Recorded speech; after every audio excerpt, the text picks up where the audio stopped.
শহীদ হয়ে যায়, তারা মরে না, তারা জীবিত। জোরে কন্যা সুবহানাল্লাহ।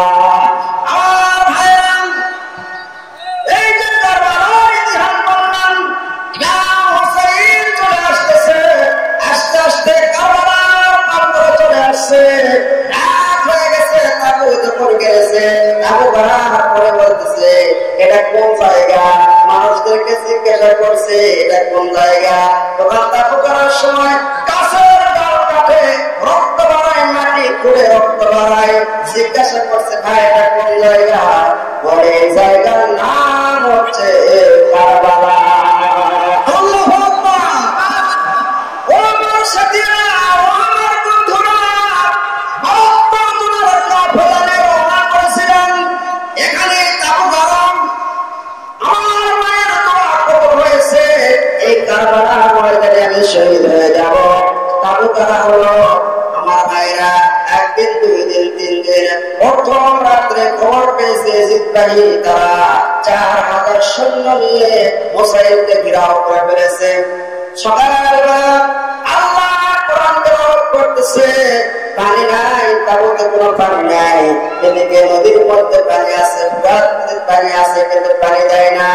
এদিক বাহিনী পানির নদীটা বেষ্টন করে রাখছে, পানি দেয় না। ছোট্ট বাচ্চা আসবর, শাহের বানু, হোসাইনের স্ত্রীর নাম শাহের বানু, ছোট্ট বাচ্চাকে নিয়ে বলতেছে, প্রাণের স্বামী, আমার স্তনটা শুকে গেছে, এই বাচ্চা পানি ছাড়া দুনিয়া থেকে বিদায় নিবে, একটুখানি পানি নিয়ে আসো। ওই আলী আসবরকে কোলে করে নিয়ে এবার হোসাইন যাইতেছে। সমুদ্রের কিনারে গিয়ে বলতেছেন, ও ইয়াসিন বাহিনী, তোমাদের সাথে আমার শত্রুতা থাকতে পারে, এই ছোট্ট মাসুম বাচ্চা, এর সাথে তো কোনো শত্রুতা নাই, মেহেরবানি করে একটু পানি দাও, ছোট্ট বাচ্চাকে আমি একটু খাওয়াবো। কিন্তু ইয়াসিন বাহিনী কোনো কথা শুনলো না, তারা তীর মারলো, তীরটা সে হোসাইনের গায়ে না লাগে, আলী আসগর ছোট্ট বাচ্চার বুকের মধ্যে লাগে, কলিজাটা বিস্মাকা তীর করে যারা ভেদ করে তীরের আদায় করে যাবে যারা। হোসাইন রক্তমাখা ছোট্ট সন্তানকে কোলে করে নিয়ে বাড়ির মধ্যে, তাঁবুর মধ্যে চলে গেলেন। সাহেব বানুকে বলেন, সাহেব বানু রে, এই যে নাম আলী আসগরকে এমন পানি পান করাইছি গো, জীবনে আর পানি খাইতে যাবে না। আমার ভাইরা, এই 10 মুহররম সকালবেলা ইয়াজিদ বাহিনী, রাত্রিবেলা ইমাম হোসেন বুঝতে পারছে যে আমাকে তারা শহীদ করার জন্য আসবে। তাদের মধ্যে 72 জন কাফেলা সবাইকে বললেন, আপনারা আমার সাথী, এখানে আমাকে মারার জন্য ইয়াজিদ বাহিনী এসেছে, আপনাদের সাথে কোনো শত্রুতা নাই।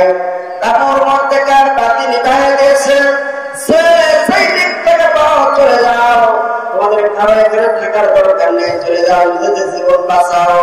তারপর মধ্যে বাতিটা নিভাইয়া দিয়েছে। অনেকক্ষণ পর তারপর মধ্যে বাতি যখন জ্বালাইছে, 72 জনের মধ্যে একজন সেখান থেকে যায় নাই। বলনা সুবহানাল্লাহ।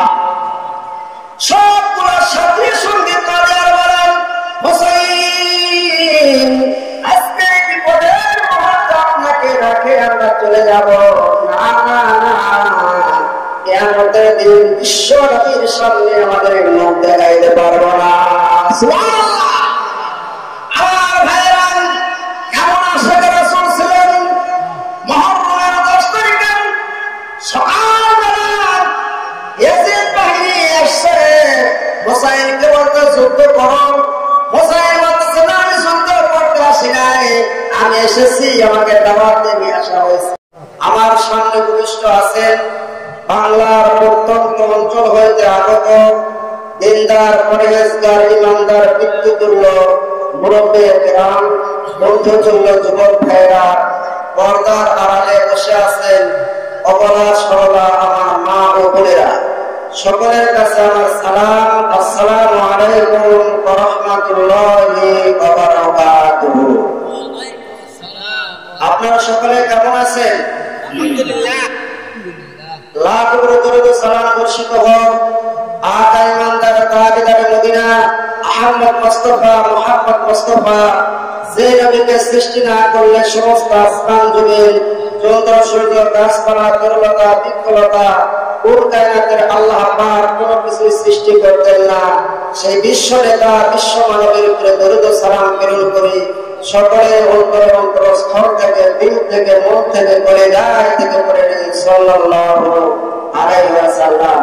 প্রিয় সুধী সমাজ, আমরা একটা জান্নাতের বাগানের মধ্যে বসেছি। আলহামদুলিল্লাহ বলেন, আরো জোরে সুরে বলেন আলহামদুলিল্লাহ। আল্লাহ পাকের শুকরিয়া আদায় করলে আল্লাহ রাব্বুল আলামিন নিয়ামতকে বাড়ায় দেন, বলেন না সুবহানাল্লাহ। আমাদের মতো কত মানুষ আছে যারা লাইভ শুনেছে, আওয়াজ শুনতেছে, আল্লাহ পাক তাদেরকে তৌফিক দান করেন নাই জান্নাতের বাগানে বসার, জোরে বলেন ঠিক কিনা? যে আল্লাহ পাক তৌফিক দান করলেন, আল্লাহ পাক বলেন বান্দা তোমরা আমার নিয়ামতের শুকরিয়া আদায় করো, আমি আল্লাহ পাক তোমাদের নিয়ামতকে বাড়ায় দেব, বলেন না সুবহানাল্লাহ। আল্লাহ রাব্বুল আলামিন কোরআনে কারীমের মধ্যে বলেন লা ইন শাকারতুম লা আযীদান্নাকুম ওয়া লা ইন কাফারতুম ইন্না আযাবি লাশাদীদ।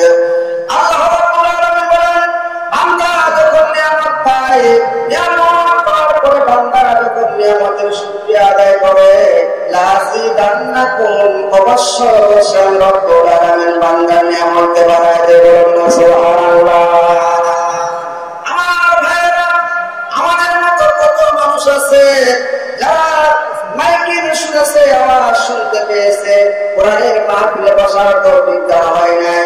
এই মাহফিলের চতুর্পাশে আল্লাহর অগণিত অসংখ্য নূরের ফেরেশতা বেষ্টন করে রেখেছে, সুবহানাল্লাহ। এত ফেরেশতা এসেছে, একজন ফেরেশতা ঘাড়ের উপরে আরেকজন ফেরেশতা এরকম করতে করতে আল্লাহ আসমান পর্যন্ত চলে গিয়েছে। আল্লাহ পাক মাহফিলের শেষে জিজ্ঞাসা করেন ফেরেশতারা তোমরা কোথায় গিয়েছিলে? ফেরেশতারা বলবে আল্লাহ আমরা গিয়েছিলাম আওয়াল কারীমের পাড়া সোনামুখী আজকের পরিচয় পড়ার, সেখানে কোরআনে কারীমের মাহফিল হইতেছে। আল্লাহ রাব্বুল আলামিন বলেন বান্দারা কি চায় আমার কাছে? তারা কি আমাকে দেখছে? বলে না, দেখে নাই। তারা কি জান্নাত দেখেছে? বলে না, জান্নাত দেখে নাই। তারা কি জাহান্নাম দেখেছে? বলে না, দেখে নাই। তারা কি চায়? বলে তারা জান্নাত চায়, জাহান্নাম থেকে মুক্তি চায়। আল্লাহ রাব্বুল আলামিন বলেন ফেরেশতারা সাক্ষী থাকো, সাক্ষী থাকো, আমি রাব্বুল আলামিন ওই বান্দা বান্দীদের তামাম জিন্দেগীর গুনাহ খাতা মাফ করে জান্নাতের ফয়সালা করে দিলাম, বলেন না সুবহানাল্লাহ। আমার ভাইরা, আশুরা 10 মুহররম গতকাল চলে গেছে। এই 10 মুহররম আশুরা আল্লাহ রাব্বুল আলামিন দুনিয়ার সৃষ্টি লগ্ন থেকে এই 10 মুহররমে অনেক কাহিনী, অনেক ইতিহাস আল্লাহ পাক বানাইছেন। তার মধ্যে সবচাইতে মর্মান্তিক ইতিহাস হচ্ছে রাসূল পাক সাল্লাল্লাহু আলাইহি সাল্লামের কলিজার টুকরা নাতি হুসাইনকে কারবালার ময়দানে শহীদ করা হয়। আমার ভাইয়েরা, রাসূল পাক সাল্লাল্লাহু আলাইহি সাল্লামের দহিত প্রিয় নাতি হুসাইনকে কারবালার ময়দানে শহীদ করে আল্লাহ রাসূল বলেছেন হুসাইন হচ্ছে আমার শরীরের একটি অংশ। যে ব্যক্তি হুসাইনকে ভালোবাসলো সে যেন আমি নবীকে ভালোবাসলো, আর যে ব্যক্তি হুসাইনকে কষ্ট দিল, হাসানকে কষ্ট দিল, সে যেন আমি নবীকে কষ্ট দিল। আমার ভাইয়েরা, বিশ্ব নবী মুহাম্মদুর রাসূলুল্লাহ সাল্লাল্লাহু আলাইহি সাল্লামের প্রিয় নাতি হুসাইনকে কারবালার ময়দানে শহীদ করা হয়। কারণ মা ফাতেমা সন্তানদের জন্য দোয়া করেছিলেন। দুটা সন্তানকে আল্লাহর রাস্তায় কুরবানি করেছেন। দুই সন্তানকে নবীর উম্মতের জন্য কুরবানি করে দিয়েছেন। কিতাবের মধ্যে এসেছে আল্লাহ হাবিব বিশ্ব নবী জনাব মুহাম্মদুর রাসূলুল্লাহ সাল্লাল্লাহু আলাইহি সাল্লামকে মদিনায় খুঁজে পাওয়া যাচ্ছে না। 3 দিন হয়ে গেল মদিনায় বিশ্ব নবীকে খুঁজে পাওয়া যাইতেছে না। মদিনার মানুষেরা পাগল পাগল হয়ে গেছে। মহিলারা রাস্তায় বাইর হয়েছে, ছোট্ট ছোট্ট বাচ্চা মাস করে মুখ লাগাই না, ছোট্ট বাচ্চা যেন বলতে চাই মা বিশ্বনবী না আসা পর্যন্ত দুধ খাবো না। যুবকেরা রাস্তায় বাইর হয়েছে, বৃদ্ধ বনিতা যুবক যুবতী কিশোরী কিশোরী ছোট বড় ছেলেমেয়ে সকলে নবীকে খুঁজতেছে। নবী নাই, খবর হয়ে গেছে বিশ্বনবী মদিনায় নাই। আমি সময় হযরত ওমর তরবারি বাজির করে বলতেছে, ও মদিনার মুনাফিকরা, তোমরা যদি আমার নবীকে হত্যা করো, মেরে ফেলো, তাহলে আমার তরবারি যে তোমাদেরকে ফায়সালা করা হবে। হযরত ওমর বললেন, ভাই চলো নবীর খোঁজে আমরা বাইর হয়ে যাই। মদিনা থেকে চলে গেলেন অনেক দূরে। যাওয়ার পর দেখতেছে কিছু রাখাল তারা বসে কি জানো টেনশন চিন্তা করতেছে। রাখালদেরকে বলেন, রাখালেরা তোমরা কি আমার নবীকে দেখেছ? তোমরা কিসের চিন্তা করো? রাখালেরা বলতেছে, আমরা নবীকে চিনি না। তোমরা কোথায় থেকে এসেছ? বলে, আমরা মদিনায় থেকে এসেছি। আমার নাম আবু বকর, আমার ভাই ওমর। আমরা এসেছি মদিনায় থেকে। আল্লাহ নবীকে খুঁজে পাওয়া যাচ্ছে না। আমি সবাই রাখালেরা বলতেছে, আমরা নবীকে চিনি না, কিন্তু এই গুহার মধ্যে গর্তের মধ্যে একটা পাগল আসছে। 3 দিন হলো এই পাগলের কারণে উদ্ধার তোমরা কোনো ঘাসে মুখ লাগাই না। 3 দিন পর্যন্ত গুহার মধ্যে এই পাগলটা সিজদায় করে ইয়া রব্বি হাবলি উম্মতি উম্মতি বলে কাঁদতেছে। ডাকতে বলেন, ভাই ওমর, যেই নবীর কারণে, যেই নবীর মায়ের পরে দয়ায় পড়ে, যে নবীর মহব্বতে গরু ছাগল ভাড়ামুখী তোমরা গুলো খাবার খায় না, নদী ছাড়া সাধারণ কোন মানুষ হবে না। রাখালেরা বলতেছে, 3 দিন হয়ে গেছে গরু ছাগল ভাড়ামুখী গুলো, ছাগল গুলো তারা ঘাস খায় না। আমরা অনেক মারধর করেছি, অনেক পিটন দিয়েছি, অনেক ভাড়ামুখীর পিঠের চামড়া ছিলে রক্ত বাড়াইছে, তবু তারা এখান থেকে যাইতে চায় না।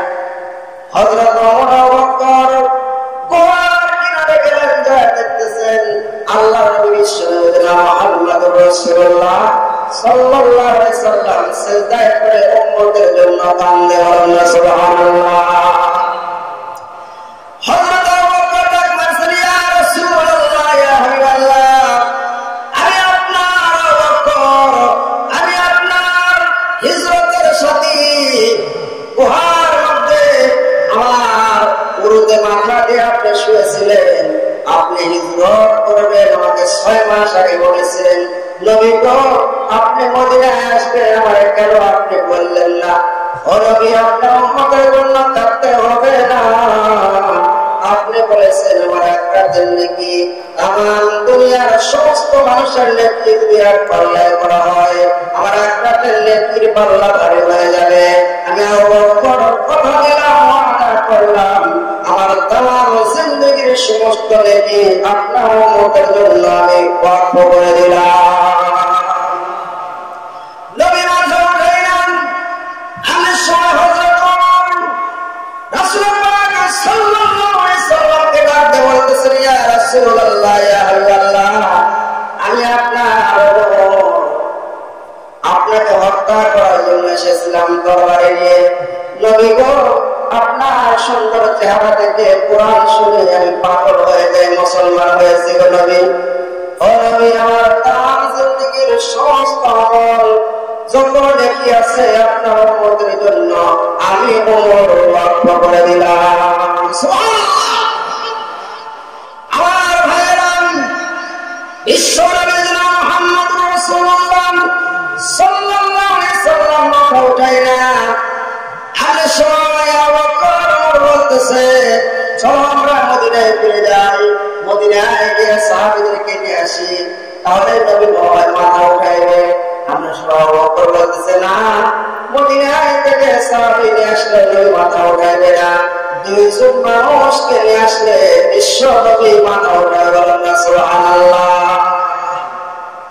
চলো যাই হাসান হোসেনকে নিয়ে আসি। হাসান হোসেনকে নবী এত বেশি ভালোবাসতেন, তারা আসে যদি নবীকে ডাক দেয় না না না না বলে ডাক দিলে বিশ্ব নবী মাথা উঠাইবে। চলে গেলেন, দাঁড়িয়ে বলেন আলী ভাই নবীকে পাওয়া গেছে মদিনার গুহার মধ্যে। নবী ইয়া রাব্বি হাবলি উম্মতি উম্মতি বলে 3 দিন পর্যন্ত কান্দে। মা ফাতেমাকে নিয়ে হাসান হোসেনকে নিয়ে যাইতে হবে। মা ফাতেমাকে নিয়ে হাসান হোসেনকে নিয়ে রওনা করলেন। বিশ্ব নবী জনাব মুহাম্মদুর রাসূলুল্লাহ সাল্লাল্লাহু আলাইহি সাল্লাম গুহার মধ্যে সিজদায় পড়ে চোখের পানি ছেড়ে কাঁদতেছে।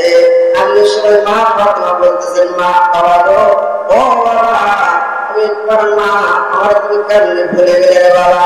জিহাদের ময়দানে যখন যাইতে আমার কাছ থেকে সবার করে বিদায় দিতে, জিহাদ থেকে সফর থেকে ফিরে আসার পরে আমার সাথে সবার আগে তুমি দেখা করতে রে বাবা। ও বাবা 3 দিন হয়ে গেছে আমার হাসান হোসেন নানা নানা বলে কান্দে। বাবা গো তাদেরকে আমি কোনো বুঝ দিতে পারতেছি না বাবা, 3 দিন হয়ে গেছে এখানে কেন আপনি উম্মতের জন্য কান্দেন? ও বাবা তুমি বলেছ জান্নাতের নারীদের সর্দারি নিয়ে আমি হবো, কথা দিলাম ওয়াদা করলাম আমার তাম জিন্দেগির সমস্ত নেকি আপনার উম্মতের জন্য ওয়াকফ করে দিলাম। বিশ্ব নবী জনাব মুহাম্মদুর রাসূলুল্লাহ সাল্লাল্লাহু আলাইহি সাল্লাম মাথা উঠায় না। এমনি সময় বলতেছে হাসান হোসেন তোমরা না না না বলে ডাক দাও, কারণ তোমাদের ডাক শুনলে হয়তো আমার বাবা মাথা উঠাবে।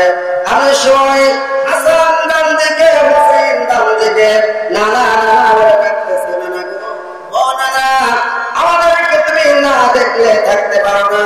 ও না না আজকে 3 দিন হয়ে গেছে, না গো এখানে তুমি পড়ে আসো। নানা চলো গাড়িতে যায়। হাসান হোসেনকে বিশ্ব নবী এত বেশি ভালোবাসতেন, এত বেশি মহব্বত করতেন। একবার হাসান হোসেন দুইজন কাঁদতেছে বলতেছে না না ও না মদিনার ছোট ছোট বাচ্চারা তারা ঘোড়া নিয়ে খেলায় না না আমাদেরকে একটা ঘোড়া কিনে দাও, আমাদেরকে ঘোড়া কিনে দাও। তারা 2 ভাই জেদ ধরলো। আল্লাহ নবী বললেন চলো ঘরের ভিতরে। ঘরের ভিতরে যাওয়ার পরে দরজার আগে যাওয়ার পরে বিশ্ব নবী উপর হয়ে ঘোড়া হয়েছে। হোসাইনকে পিঠের উপরে তুলে দিয়েছেন। হোসাইনকে বলতেছে হোসাইন আয় ভাই আয় ঘোড়ার ওপর। এবার হোসাইন ঘোড়া করতেছে, হাসান একটু পুষ্পান সাইডে দাঁড়িয়ে আছে। মা ফাতেমা চোখের পানি ছেড়ে কান্দে, বলে যে বাবা গো তুমি হলো রহমাতুল লিল আলামিন, তুমি আমার সন্তানকে খুশি করতে গিয়ে ঘোড়া হয়েছ। আল্লাহ নবী বলতেছেন হাসান হোসেন আমার শরীরের একটা অংশ। কন্যা সুবহানাল্লাহ। তুমি দরজা কেন লাগিয়ে দিলে? বলে পাগলা ঘোড়া দরজা খোলা থাকলে দৌড় দিবে, এই জন্য দরজা লাগিয়ে দিয়েছি। হোসেন এবার ঘোড়ার উপরে বিশ্ব নবীর উপর উঠেছে। বিশ্ব নবীর মাথার পাগড়ি দিয়ে লাগাম বানায়া বিশ্ব নবীকে চল ঘোড়া চল চল ঘোড়া চল বলতেছে। এত নবীকে ভালোবাসতেন, নবী ও হাসান হোসেনকে এত মহব্বত করতেন, ভালোবাসতেন। 2 জন নাতি হাসান হোসেন নবীকে ডাকতে বলতেছে না না আমাদেরকে না দেখলে তুমি থাকতে পারো না না না 3 দিন হয়ে গেছে আমাদেরকে রাখে এখানে তুমি কেমন আসো না না ও না না চলো চলো বাড়িতে যাই। হাসান হোসেনের কথায় নবী কোনো কথা উত্তর দেয় না।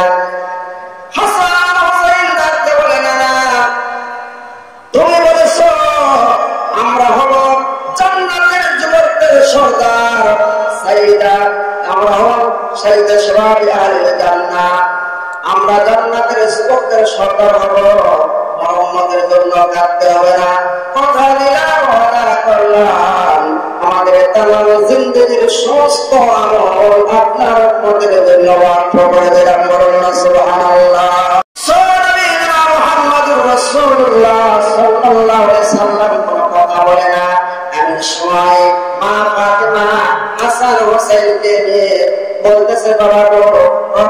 বুঝতে পারছি রে বাবা। আমার হাসান হুসাইনকে তোমার উম্মতের জন্য কুরবানি করে দিলাম। আল্লাহ নবী সিজদায় থেকে মাথা উঠালেন, বললেন মা ফাতেমা তুমি কি দোয়া করলে? মা তুমি এমন একটি দোয়া করেছো যে দোয়া আল্লাহ রাব্বুল আলামিন কবুল করে নিয়েছে রে মা। ও মা, হাসান হুসাইন আমার উম্মতের জন্য কুরবানি হয়ে যাবে। আল্লাহর হাবিব বিশ্ব নবী জনাব মুহাম্মদুর রাসূলুল্লাহ সাল্লাল্লাহু আলাইহি সাল্লাম হাসান হুসাইনকে বেশি ভালোবাসতেন। একদিন মা ফাতেমার বাড়িতে গিয়েছেন বিশ্ব নবী। যাওয়ার পর বলতেছে, মা আমার হাসান হুসাইন কোথায়? বলে, বাবা গো 3 দিন হলো চুলায় আগুন জ্বলে না, 3 দিন পর্যন্ত হাসান হুসাইনকে কোনো খাবার দিতে পারে নাই। তারা কাঁদতেছে, ওই ঘরের পাশে তারা 2 ভাই কাঁদতেছে। আল্লাহর হাবিব বিশ্বনবী মুহাম্মদ রাসূলুল্লাহ সাল্লাল্লাহু আলাইহি সাল্লাম হাসান হুসাইনের কাছে গিয়ে বললেন, নানা ভাই তোমরা কেন কাঁদো? বলে, নানা ভাই আমরা 3 দিন পর্যন্ত কোনো খাবার খাই না, আমাদের মা ফাতেমা আমাদেরকে কোনো খাবার দেয় না। গো নানা, ও নানা আর সহ্য করতে পারি না, ক্ষুধার যন্ত্রণা আমাদের আর সহ্য হয় না। আল্লাহর হাবিব বিশ্বনবী জনাব মুহাম্মদুর রাসূলুল্লাহ সাল্লাল্লাহু আলাইহি সাল্লাম বললেন, তোমরা একটু অপেক্ষা করো, দেখি আমি কিছু করতে পারি কিনা। আল্লাহর নবী চলে গেলেন। ইহুদির খেজুর বাগানে যাওয়ার পর ইহুদিকে বললেন, আমি খেজুর বাগানে কাজ করতে পারবো না, কাজ আছে নাকি? বলে, কূপ থেকে পানি তুলতে হবে, 1 বালতি পানি তুললে 2টা করে খেজুর পাবে। আল্লাহর নবীকে ইহুদি চিনেন। বিশ্ব নবী জনাব মুহাম্মদুর রাসূলুল্লাহ সাল্লাল্লাহু আলাইহি সাল্লাম কূপ থেকে কুয়া থেকে পানি তোলা শুরু করছে। 1 বালতি 2 বালতি এরকম করতে করতে 8 বালতি পানি তুলেছে। 9 বালতি যখন পানির মধ্যে দিয়েছে, তোলার সময় রশি ছিঁড়ে বালতি নিচে পড়ে গেছে। ইহুদি দৌড়ে আসে বলতেছে, বালতি কেন নিচে ফেলে দিলে? বলে, ভাই আমি ফেলে দেই নাই, রশি ছিঁড়ে গেছে। 1 কথা 2 কথা বলতে বলতে ইহুদি বিশ্ব নবীর গায়ে একটা থাপ্পড় মেরে দেয়। সেই নবীর গায়ে মশা মাছি বসা হারাম ছিল, সেই বিশ্ব নবীর গায়ে যখন থাপ্পড় মারে, আল্লাহ নবী ইহুদির হাত ধরে বলে, ভাই যান 3 দিন পর্যন্ত আমার পেটে কোনো খাবার নাই, আমার গালের গোশত একটু কম হয়ে গেছে, তুমি থাপ্পড় মেরেছ, তোমার হাতে মনে লেগেছে, আল্লাহর হস্তে আমাকে তুমি ক্ষমা করে দেবে। বলুন না সুবহানাল্লাহ। নবীর চরিত্র কেমন চরিত্র ছিল! ইহুদি আশ্চর্য হয়ে গেছে, এটা কেমন মানুষ! সেই মানুষকে আমি থাপ্পড় মারলাম, সেই মানুষ উল্টা আমাকে বলতেছে আমার আগে হাতে আঘাত লাগলো কিনা। ও ভাই, আমি 8 বালতি পানি তুলেছি, আমাকে 16টা খেজুর দাও। আমার নাতি হাসান হুসাইন তারা অনাহারে আছে, দাও ভাই দাও, খেজুর দাও। 16টা খেজুর নিয়ে যখন যাইতেছে, আমার আল্লাহ ডাক মারে বলতে, জিবরাইল যাও যাও আমার বন্ধুর কাছে, আমার বন্ধুকে বলো কুয়া থেকে যেন বালতি তুলে দেয় ইহুদির হাতে। আল্লাহ নবীকে জিবরাইল ফেরেশতা বলতেছে, ইয়া রাসূলুল্লাহ, ইয়া হাবিবাল্লাহ, কুয়া থেকে আপনি বালতি তুলে দিয়ে যান। আল্লাহর হাবিব বলতেছেন, জিবরাইল ভাই কুয়া থেকে আমি কেমনে বালতি তুলব? আল্লাহ নবী বললেন, জিবরাইল আপনি হাত দেন, আমি জিবরাইল ফেরেশতা পানির মধ্যে ধাক্কা দিয়ে বালতিতে উপরে তুলে দেব। জোরে জোরে বলুন আল্লাহু আকবার। আমার ভাইরা, হযরত জিবরাইল আলাইহিস সালাম এবার যখন বালতিতে উপরে তুলে দিয়েছে, পানিতে ধাক্কা মেরেছে, উপরে বালতি ভেসে উঠেছে। আল্লাহ নবী যখন বালতিটা বের করে যখন কাফেরের হাতে ইহুদির হাতে দিয়েছে, ইহুদি একবার নবীর দিকে তাকায়, একবার বালতির দিকে তাকায়। এটা কোন মানুষে যে মানুষ কুয়ার বালতিকে ডাক দিলে উপরে উঠে আসে? নিঃসন্দেহে এরা সাধারণ কোন মানুষ নয়। বন্যা সুবহানাল্লাহ। আল্লাহ নবী খেজুর নিয়ে চলে গেলেন বাড়িতে। হাসান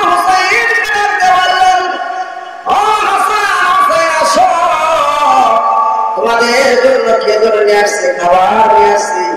দুই নাতি দুই পাশে বসে গেল, হাসানকে খাওয়াই, হুসাইনকে খাওয়াই।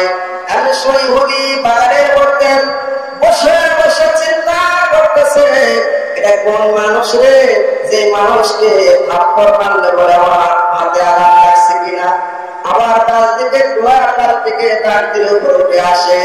নিঃসন্দেহে সাধারণ কোন মানুষ নয়, ইনি হচ্ছে রহমাতুল আলামিন। যে হাত সে নবীর কাজে আমি থাপ্পড় মেরেছি, এ হাত আমি রাখবো না। ওই ইহুদি নিজের হাত নিজে কেটে ফেলে দেয়, বলেন সুবহানাল্লাহ। বিশ্ব নবী রহমাতুল আলামিনের দরবারে চলে আসছে। মা ফাতেমার দরজার সামনে দাঁড়িয়ে আছে, আর ডাকতেছে। আল্লাহ নবী বলেন, ফাতেমা দেখো তো কে আসছে। বলে, বাবা গো, এরকম মানুষ তো দেখি নাই। একজন মানুষ দাঁড়িয়ে আছে, একটা কাটা হাত নিয়ে, আর রক্ত ঝরতেছে, সেই মানুষটা দাঁড়িয়ে আছে। আল্লাহ নবী ঘর থেকে বাহির হওয়ার পরে বললেন, ভাইজান আপনি কেন এসেছেন? এবার ইহুদি বলতেছে, নবী গো, আমি আপনাকে চিনতে পারি না, আপনি সাধারণ কোন মানুষ নয়, আপনি হচ্ছে রহমাতুল আলামিন, আর দরি নয়।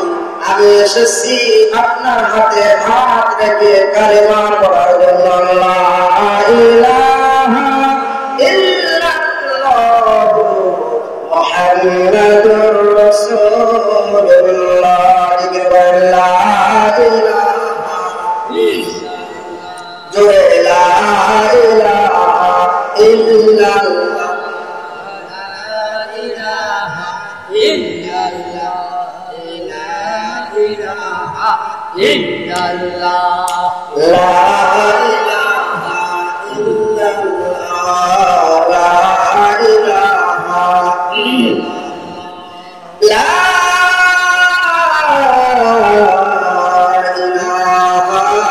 ইল্লাল্লাহ মুহাম্মাদুর রাসূলুল্লাহ।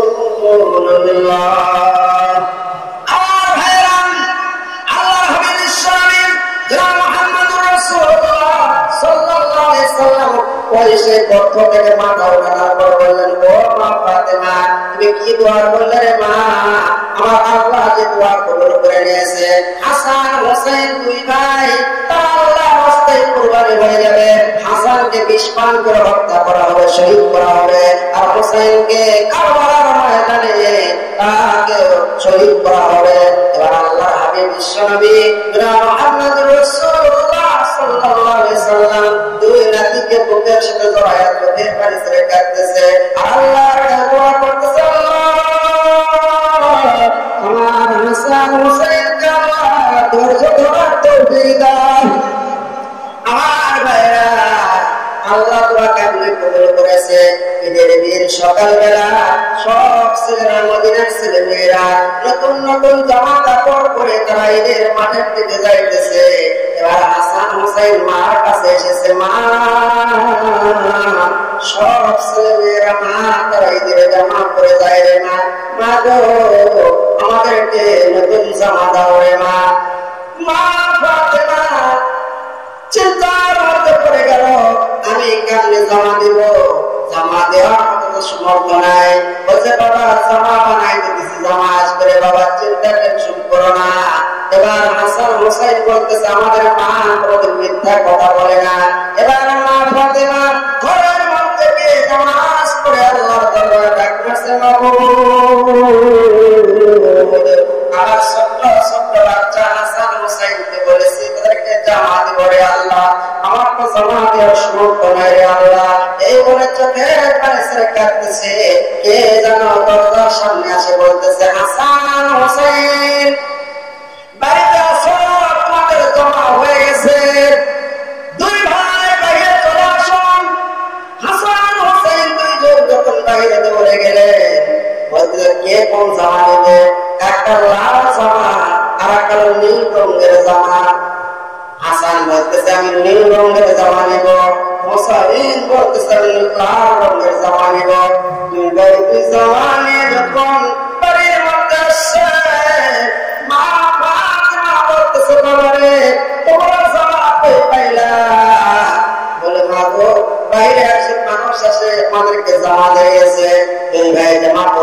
বিশ্ব নবীর দরবারে চলে গেছে। আল্লাহ নবী চোখের পানি ছেড়ে কাঁদে।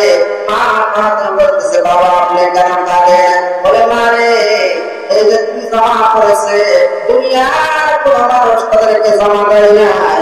আল্লাহর ফেরেশতা মানুষের সুরত ধারণ করে দুই ভাইকে দুটো জমা দিয়েছে। বন্যা সুবহানাল্লাহ। হাসান নিয়েছে নীল রঙের জামা, অর্থাৎ হাসানকে বিষ পান করে শহীদ করা হবে। আর হুসাইন লাল রঙের জামা নিয়েছে, হুসাইনকে কারবালার ময়দানে শহীদ করা হবে। আমার ভাইরা কেমনে কারবালার ময়দানে শহীদ হয়ে গেল? আমার ভাইরা সংক্ষিপ্ত বলতেছি, কারবালার সেই কুফার গভর্নর ছিল ইয়াজিদ। ইয়াজিদের কাছে হাসানকে শহীদ করেছে বিষ পান করে তার স্ত্রী সাইদা শরবতের মধ্যে বিষ দিয়ে বিষ পান করে হত্যা করেছে, শহীদ করে দিয়েছে। আর শহীদ হওয়ার সময় যখন শরবত খেয়েছে, শরবত খাওয়ার পরে গাও ঝিমঝিম করে, সেই সময় বুঝতে পারছে শরীরটা নীল রঙের হয়ে গেছে। ও সাইদা, তোমার প্রতি আমার কোন অভিযোগ নাই। আমার ভাই হুসাইনকে ডাক দাও, তার সাথে আমার কিছু কথা আছে। হুসাইন যখন চলে আসছে, ও ভাই তোমার এই অবস্থা কেমন হইল? হাসান বলতেছে, ভাই রে, আমাদের মার দোয়া কবুল হয়েছে, আমি শহীদ হয়ে যাইতেছি রে ভাই। পরে কারবালার ময়দানে শহীদ করা হবে রে ভাই। সেই সময় করে শহীদ করবে, গলায় যখন ছুরি চালাবে, যখন কষ্ট বেশি হবে, না না না না বলে ডাক দিন, শান্তি হয়ে বন্যা সুবহানাল্লাহ। আমার ভাইরা, হাসান দুনিয়া থেকে বিদায় নিয়ে চলে গেল। হুসাইনকে শহীদ করার জন্য ইয়াজিদ চিন্তা করলো, মদিনায় তাকে শহীদ করা যাবে না, হত্যা করা যাবে না। এই জন্য গভর্নর ইবনে জিয়াদের কাছে বলল, যে কোনো অবস্থাতে তাকে কারবালায় নিয়ে আসতে হবে। একের পর এক সিটি দেওয়া শুরু করলো। সিটি দিয়েছে, অনেক সিটি জড়ো হয়েছে, প্রায় 40,000 সিটি জড়ো হয়েছে। হুসাইন বললেন, সাহাবায়ে কেরামদেরকে নিয়ে পরামর্শ করলেন, আমার কাছে একের পর এক সিটি আসতেছে কুফা থেকে, তারা আমার কাছে বায়াত হতে চায়, আপনারা কি বলেন? হযরত ইবনে আব্বাস রাদিয়াল্লাহু তাআলা বললেন যে কুফায় আপনি যাবেন না, কুফার মানুষের তরবারির ব্যবহার বেশি ভালো না। আপনার বাবা আলীর সাথে গাদ্দারি করেছে, আপনার সাথেও গাদ্দারি করতে পারে, আপনি যাবেন না। হুসাইন এই মুহররমের 1 তারিখে রওনা করলেন। সাহাবায়ে কেরামের কাছ থেকে পরামর্শ নিয়ে যে একের পর এক সিটি আসতেছে। তখন বললো যে আগে যাওয়ার দরকার নাই, এখান থেকে মুসলমানের পক্ষে একজন সেখানে পাঠানো হোক, সে যার খবর দিবে সেখানকার অবস্থা কেমন। যদি ভালো হয় তাহলে আপনি যাবেন, যদি খারাপ অবস্থা হয় যাওয়ার দরকার নাই। কে যাবে সেখানে? মুসলিম বিন আকিল নামে একজন তারা গেলেন, বলেন আমি যাব, আমি যার খবর নিব। এবার মুসলিম বিন আকিল যখন যাবে, তার 2 সন্তান আছে, একটার নাম মুহাম্মদ, একটার নাম ইব্রাহিম। তাদের মা নাই। 2 সন্তান বলতেছে, বাবা আমরা কার কাছে থাকবো, আমরাও যাবো তোমার সাথে। মুসলিম বিন আকিল 3 জনের কাফেলা নিয়ে রওনা করলেন। যখন কুফায় গেছে, যাওয়ার পরে কুফাবাসীরা হুসাইনের পক্ষের লোক পায়া মুসলিম বিন আকিলের হাতে বায়াত গ্রহণ করলেন। একদিনে 30,000 মানুষ বায়াত গ্রহণ করলেন।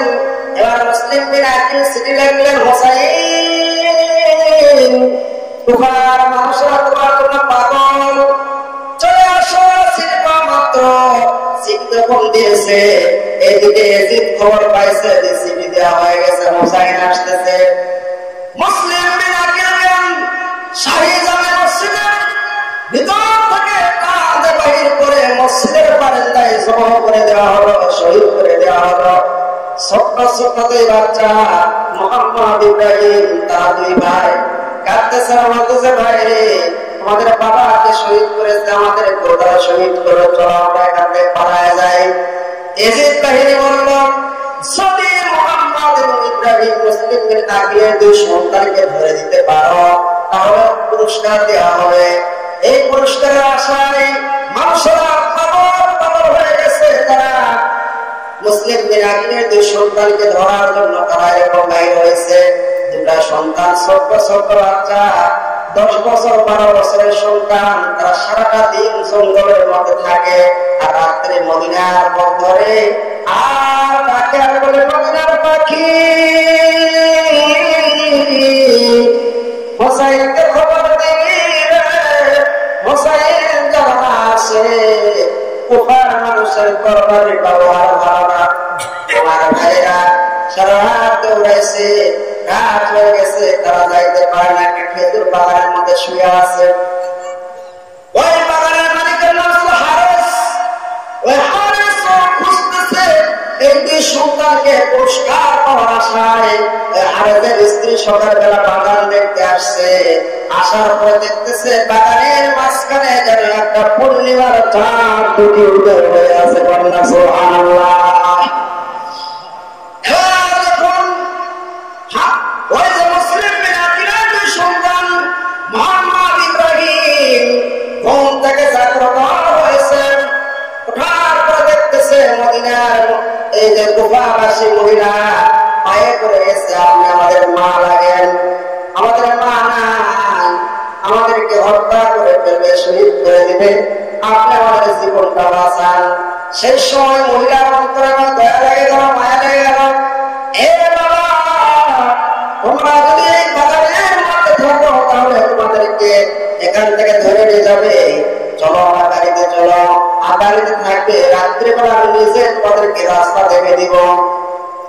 মোহাম্মদ ইব্রাহিম 2 সন্তানকে নিয়ে চলে আসছে বাড়িতে। হারেসের স্ত্রীর পাশের রুমে 2 ভাইকে রেখে দিয়েছে। তারা স্বপ্নে দেখতেছে তাদের বাবা এসেছে। আসার পরে তাদেরকে ডাকতেছে, ঘুম থেকে জাগ্রত হয়েছে, বাবা বাবা বলে কাঁদতেছে। এদিকে হারেস তরবারি নিয়ে খুঁজতেছে ওই 2 সন্তানকে। খাওয়ার সময় হয়েছে, খাবার খাওয়ার জন্য এসেছে বাড়িতে, খাবার খাইতে লাগছে। ঘরের পাশের রুমের মধ্যে ছোট্ট ছোট্ট বাচ্চার কান্না আওয়াজ শোনা যায়। এই স্ত্রীকে কাঁদেন, কুফাবাসীর সন্তান কাঁদে, গো স্বামী বলে এত সুন্দর কান্না আওয়াজ মনে আমার বলে মদিনার সন্তান ছাড়া কেউ না। তরবারি নিয়ে যখন রওনা করেছেন, তরবারি নিয়ে ধরে নিতে যাইতেছে। স্ত্রী পায়ে পড়ে গেছে, প্রায় স্বামী গো মদিনার সন্তানের গলায় ছুরি চালাবেন না, বিশ্ব নবীর কলিজায় কষ্ট দিবেন না। হারেস মানল না, ঘরের ভিতর ঢুকলো। 2 সন্তানের মাথার চুল ধরে দাঁড় করায় রয়েছে। 2 সন্তান বলতেছে, আপনি আমাদের বাবার মতো লাগেন, আমাদেরকে মারেন না, আমাদেরকে জীবনটা ভিক্ষা দেন। কোন কথা শুনল না। তাদেরকে নিয়ে যখন নদীর পার দিয়ে যাইতেছে, স্ত্রী পায়ে পড়ে গেছে। স্ত্রীকে লাথি মেরে যখন যাইতেছে নদীর কিনারতে যায়, হারেস চিন্তা করলো, যদি আমি এই সন্তানকে নিয়ে যাইতে লাগি, যদি আমার হাত থেকে কেউ কারে নেয় তাহলে আমি পুরস্কার পাবো না। এবার ওই ছোট্ট বড় ভাইকে মাটিতে ফেলায় বুকের উপর পাড়া দিয়ে যখন গলায় ছুরি চালায়, সেই সময় নিচ থেকে মোহাম্মদ সন্তানটা ডাকতে বলে, ও হারেস, আমাদেরকে মারো না, আমরা মদিনার বিশ্ব দেশের সন্তান, আমাদেরকে মারো না। কিন্তু কথা শুনলো না। এবার মোহাম্মদের গলা কেটেছে, রুমালের মধ্যে নিয়েছে। ওই ছোট্ট ভাইটা কাটার ভিতরে নিয়ে সফর করতেছে, 2 হাত এরকম ধরাইছে, আমার মায়ের না, আমরা মদিনায় চলে যাব। না না, তোমরা মদিনায় গেলে হুসাইন আসবে না, খবর পেয়ে যাবে। এবার দেখো ওই ছোট্ট ভাই এবার ইব্রাহিমকে পায়ে করে ফেরাইয়া গলায় যখন ছুরি চালায় দিল, 2 ভাইয়ের উপর এরকম ভাবে 2 ভাইয়ের কান্নাটা রুমালের মধ্যে নিয়ে পেছে যখন যাইতেছে, লাশটা সমুদ্রের মধ্যে ফেলে দিয়েছে। পিছন থেকে কে যেন ডাকে, হারেস রে, আমাদেরকে মারো না। পিছনের দিকে তাকে দেখে 2 ভাই সমুদ্রের মধ্যে একে আরেকবার জড়ায়া ধরে আছে। বন্যা সুবহানাল্লাহ। আল্লাহ রাব্বুল আলামিন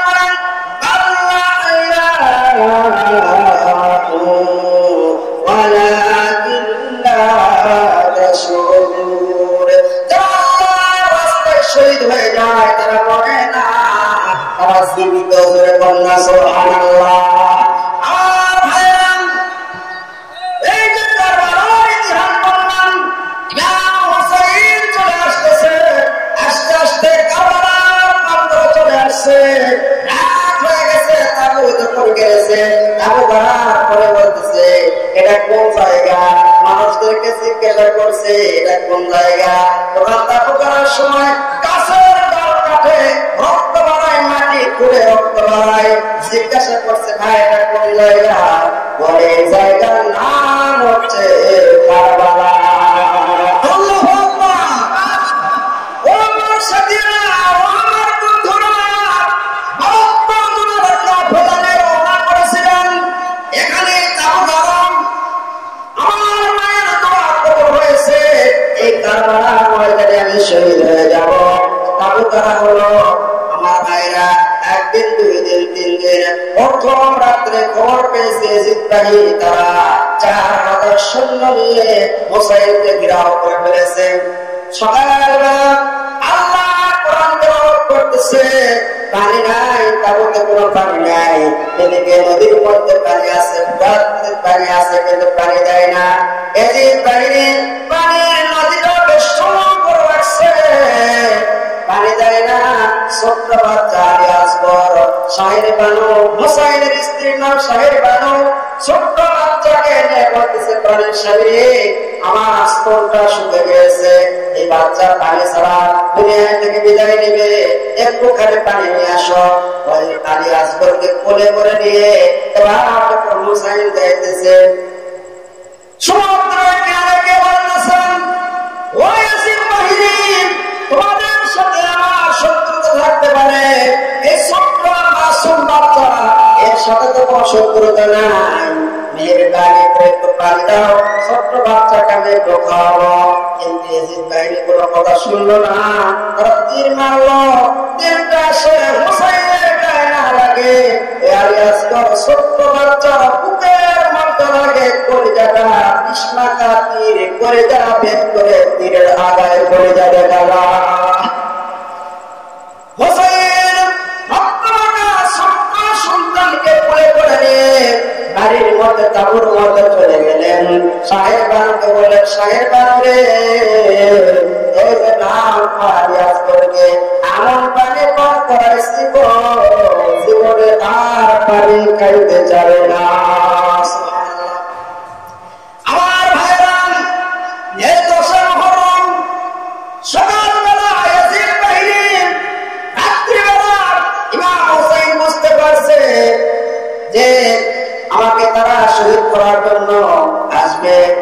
তাদের মধ্যে 72 জন কাফেলা সবাইকে বলে দেবেন,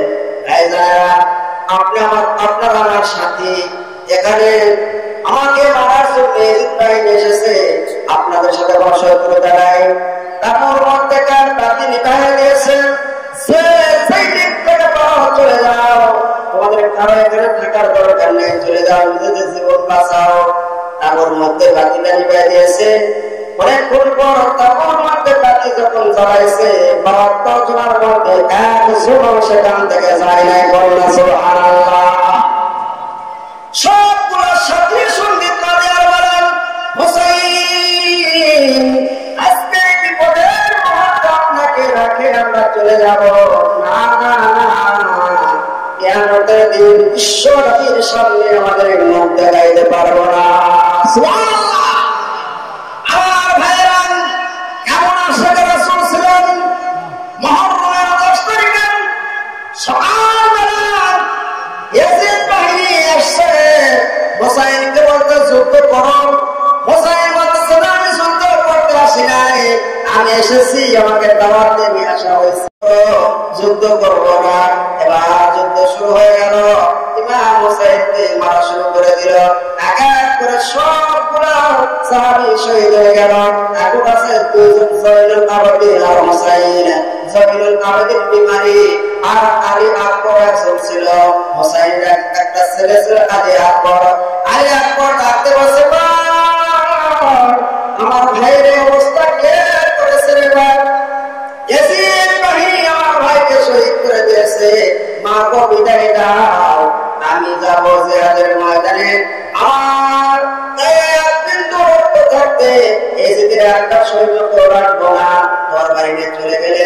জিহাদ করতে করতে যুদ্ধ করতে করতে ক্লান্ত হয়ে যখন তাবুর মধ্যে ফিরে আসলেন, আসে বলতেছে, মা গলাটা শুকে গেছে রে মা, আমার একটু পানি দাও, যদি পানি খাইতে পারি ইয়াজিদ বাহিনীর সব সৈন্যকে আমি শেষ করে ফেলবো। যদি পানি থাকতো তাহলে কি তোর ভাই দীর্ঘা মারা যায় তোর বাবা? পানি নাই রে বাবা, পানি নাই, পানি দিতে পারে নাই। আরে একবার চলে গেলেন, শহীদ হয়ে গেলেন, এক এক করে সবাই শহীদ হয়ে গেছে। এবার হুসাইন আসছে, যুদ্ধ পোশাক করতেছে, জয়নাল আবেদীন বলতেছে, আপনি যাবেন না আমি যাবো, অসুস্থ তুমি থাকো, আর তুমি দুনিয়ায় থেকে বিদায় চলে যাও, নবীর বংশের জাতিকে জ্বালাবে বলুন না।